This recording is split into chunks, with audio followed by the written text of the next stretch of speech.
David, good to see you. Want to start with the first match that we're going to see tomorrow morning, Everton hosting Manchester United. Let's start with United, obviously still dismal times. What have you heard that is the current affairs going on behind the scenes right now? Well, when it rains, it pours, Anna.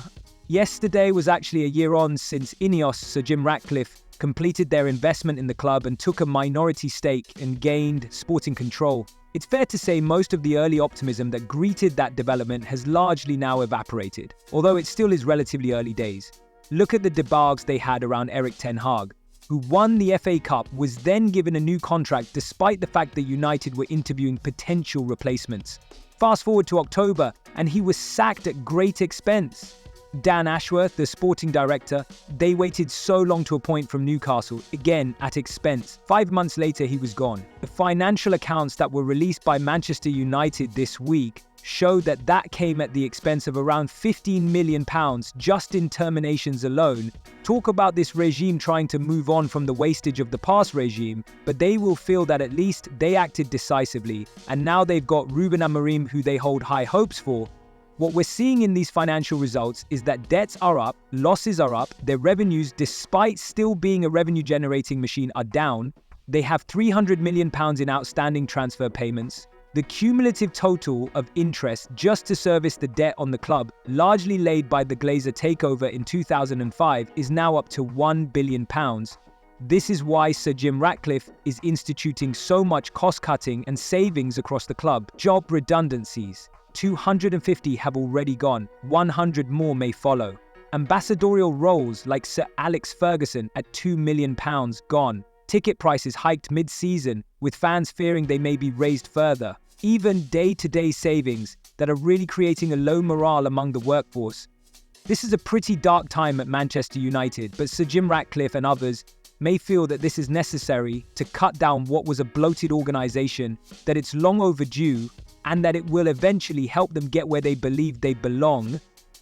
They've got a new stadium to potentially build.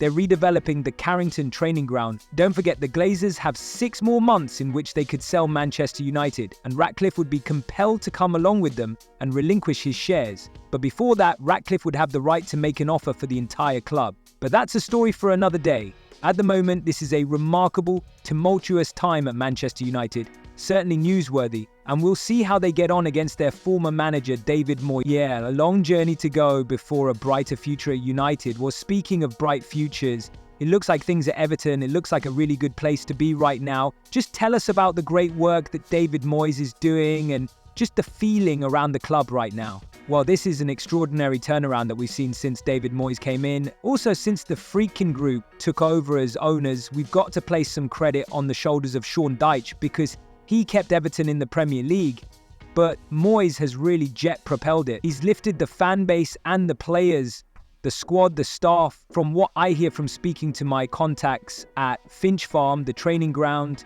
and Goodison Park, which will soon be replaced by Bramley-Moore Dock, because Everton are going to be moving there. They look like they'll be moving there as a Premier League team. They've had a test event there already, you may have seen this week.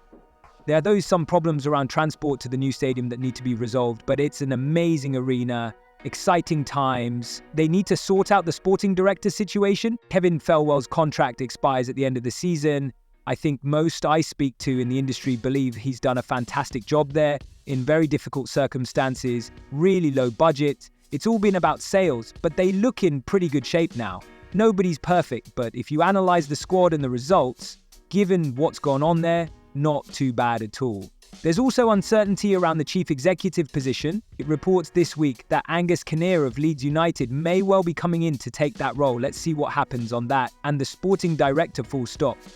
There's a huge squad overhaul that's needed with just 12 players who will be under contract come the summer. So that's going to be a job for the Friedkin Group, the chief executive, and whether there's a sporting director and recruitment operation to bring new players in and deal with that. It's going to be costly, it's going to be hard, but finally, there is some light at the end of the tunnel for Everton. They're doing a bit better on the pitch, off the pitch too. Let's see how they get on against Manchester United.